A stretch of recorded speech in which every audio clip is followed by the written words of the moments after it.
Back in 2010, Scott Pilgrim vs. the World released in theaters and sadly bombed, but it became a cult classic where thousands, tons, millions of people loved the world of Scott Pilgrim and what Edgar Wright had created, and it sprang along tons of different influences into the world of pop culture, such as specifically a video game that did become a cult classic and actually just got remastered, 1 or 2 years ago, and I loved that 8-bit retro video game that was very much a side-scroller of a beat-em-up. And then we also have to go back to the original novel, which I love the graphic novel. I thought it was fantastic. I saw the movie, jumped into the graphic novel, and of course the graphic novel is just pure amazing in every sort of light. And now we have an anime called Scott Pilgrim Takes Off, which literally has the entire cast coming back to voice their own roles. And I thought to myself, that's a great idea. This is going to be a new way to intersect love into the Scott Pilgrim world, as well as retell a story that so many people really like and think it's really fun, but in more into an anime format. And I got excited for this because specifically how much I love the video game for this, and I love how they took the entire story and bottled it up into one little 8-bit retro game, and anime kind of seemed like the next best step. But what I'm here to tell you is that this show is insane, because it's not the original story. Now, as of today, this show is coming out. I did get to screen this early thanks to Netflix, but I have to say that they did ask me to not spoil anything in my review, so I will not be diving in heavily into all the differences and the spoilers around that, but I will be pretty vague on it and just say straight off the bat that this is not the same Scott Pilgrim story that you've ever been told before. Movie, novel, game, doesn't matter. This is a completely and new utter story that for the most part is very different than anything you've seen before. And I think there's a lot of pros to that. I think there's some cons to it. And I think a lot of fans will not be expecting that. But I think for me, someone who did and has seen this story 3 times over in 3 different formats, it was kind of pleasantly surprising to see a new story in the Scott Pilgrim world. And not, again, to get into any spoilers, but I actually hope that this anime does well and we can get further adventures in the Scott Pilgrim world, because it's not like it leaves it open to any other ideas, but the way that it did end off, I'm like, I actually feel that you can tell more stories in the Scott Pilgrim world and it would fit very well. Even alongside, I thought the same thing in the movie, I thought the same thing playing the 8-bit game, and I even thought the same thing within the novel, but those always felt very conclusive, where in this one, where it leaves off all the characters, I felt pretty, I'm like, yeah, I need more of this world. And I think that's one thing that the anime does really well, is establishing that, even though it is very different. But a lot of people are going to be going into this for countless different reasons. And one of the reasons that I was very excited for this was to see the animation style. And I thought the animation style was excellent in Scott Pilgrim Takes Off. I think, seriously enough, it's pure anime, of course, from even the opening intro, which I think the opening intro just really jams you and gets you in. And for anime fans who are also fans of Scott Pilgrim, they're going to really like this.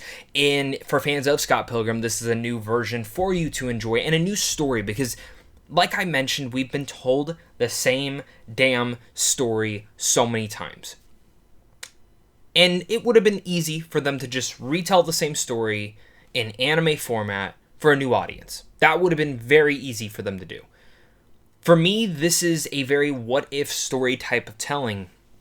And I'm a little bit obsessed with like some of the twists and turns and the differences that they had made throughout this entire anime and the choices that they made, because a lot of the characters actually in here get more development, specifically with the exes and Ramona. And for me, within the Scott Pilgrim world, Ramona and her exes, I think, are some of the most fascinating characters. Don't get me wrong, I love Walter, I love Scott, I love all these different characters.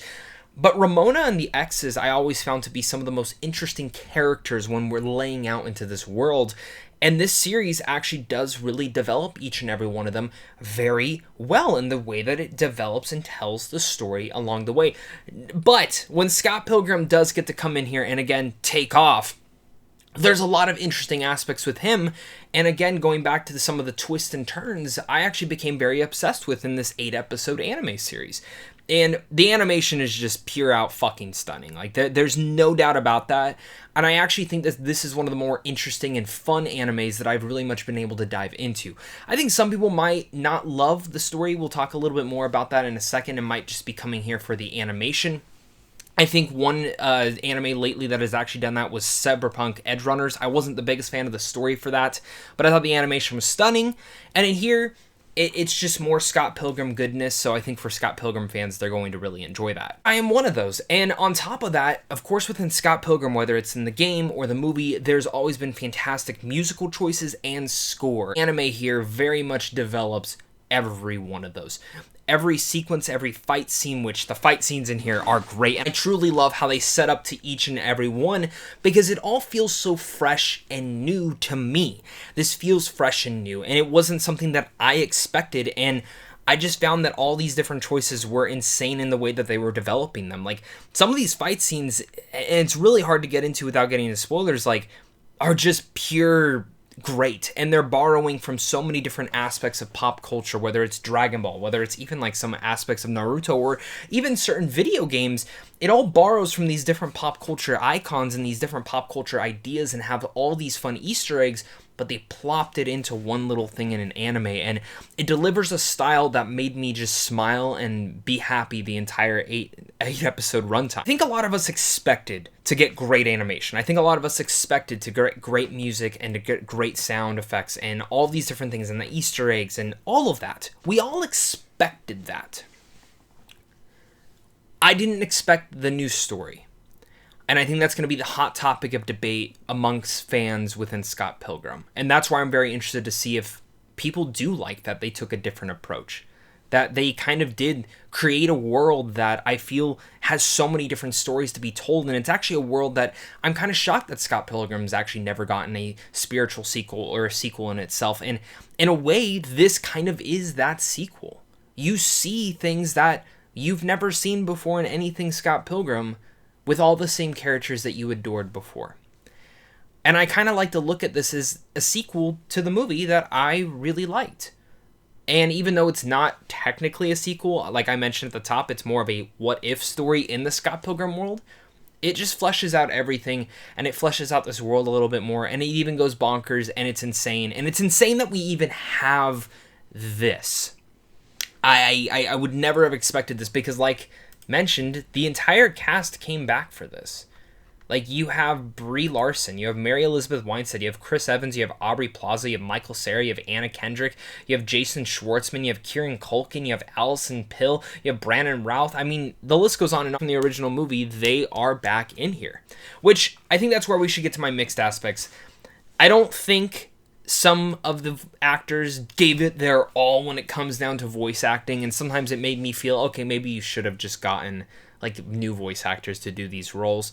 I think it's a cool gimmick, but some of the voice acting doesn't completely click in emotion-wise, but that's going to be different for every single person, and I've just kind of really felt that lately when watching certain animes that are dubbed over with voice actors from America. It just kind of seems a little bit different when it's coming into English. Alongside that, I mentioned how much the story's changed. I can absolutely see the mixed aspect being people just not liking that. They wanted this version of Scott Pilgrim, where in fact, I think if people watch this, they might be like, this might be their first interpretation or very much their first approach to Scott Pilgrim. They might be like, whoa, like, what is this? This is very different. And then when they go and like watch the movie or read the book or play the video game, they're going to think, oh, that is not the same as what I watched in the show, and vice versa. People who have experienced that before are going to come into this and be, oh, that's different. And I watched both trailers for this. They do not like go into that at all, and I deliberately have to say, like, it's an insane choice, but I love it. As if I am to get into my issues, I think some of the changes for the story, while fun, honestly did drag the pacing just a tiny bit. I think you get 28-minute episodes fairly much for the entire run, for the very much of the entire season. And sometimes what was going on wasn't always the most intriguing thing. Sometimes I wanted a little bit more flair, and I think when you have 8 episodes at 25 minutes compared to an hour and 55-minute movie, there is a little bit of stunts that I feel, dragged on a tad bit too long, or certain characters that I feel like when you're trying to get to the approach and what the conclusion is of the entire storyline, they could have maybe gotten there a little bit faster. And I think that's where just a lot of moments just didn't grab me fully like it did when I did experience everything. And that might just be because of what I expected going into this. I think it's going to be different for everyone, so I'm hoping I'm setting a good expectation for when you jump into the show. I'm definitely going to rewatch this and see if my approach feels different on that, but I definitely felt the pacing in certain moments in time.